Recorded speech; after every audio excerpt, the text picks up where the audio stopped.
ಕಿಚ್ಚ ಸುದೀಪ್ ಅವರು ಇದೀಗ ಸಿನಿಮಾ ಬಗ್ಗೆ ಕೇಳಿದ ಪ್ರಶ್ನೆಗಳಿಗೂ ತಮ್ಮದೇ ಶೈಲಿಯಲ್ಲಿ ಉತ್ತರ ಕೊಟ್ಟಿದ್ದಾರೆ. ಆದರೆ ದರ್ಶನ್ ಪತ್ನಿ ವಿಜಯಲಕ್ಷ್ಮಿ ಅವರ ಬಗ್ಗೆ ಕೇಳಿದ್ದಕ್ಕೆ ಸುದೀಪ್ ಯಾವ ರೀತಿ ಉತ್ತರ ಕೊಟ್ಟರು ಗೊತ್ತಾ? ಸುದೀಪ್ ಕೊಟ್ಟ ಉತ್ತರ ಕೇಳಿ ನೆಟ್ಟಿಗರು ಶಾಕ್ ಆಗಿದ್ದಾರೆ. ಮಾರ್ಕ್ ಸಿನಿಮಾ ಯಶಸ್ಸಿನ ಬಳಿಕ ಕಿಚ್ಚ ಸುದೀಪ್ ಮಾಧ್ಯಮದ ಜೊತೆಗೂ ಮಾತನಾಡಿದ್ದಾರೆ.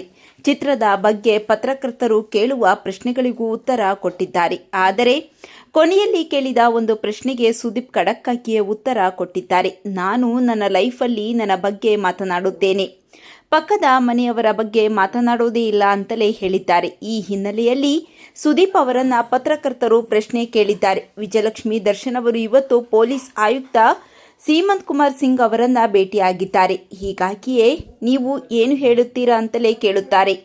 ಆಗಲೇ ಸುದೀಪ್ ಅವರು ಖಡಕ್ಕಾಗಿಯೇ ಉತ್ತರ ಕೊಡುತ್ತಾರೆ. ನಾನು ನನ್ನ ಲೈಫ್ನಲ್ಲಿ ನನ್ನ ಬಗ್ಗೆ ಮಾತನಾಡುತ್ತೇನೆ, ಪಕ್ಕದ ಮನೆಯವರ ಬಗ್ಗೆ ಅಲ್ಲ ಅಂತಲೇ ಖಡಕ್ಕಾಗಿ ಹೇಳಿದ್ದಾರೆ. ಕಿಚ್ಚನ ಮಾತಿಗೆ ನೆಟ್ಟಿಗರು ಶಾಕ್ ಆಗಿದ್ದಾರೆ. ಕಿಚ್ಚ ಸುದೀಪ್ ಹೇಳಿದ್ದು ಸರಿನಾ? ಕಾಮೆಂಟ್ ಮಾಡಿ ತಿಳಿಸಿ.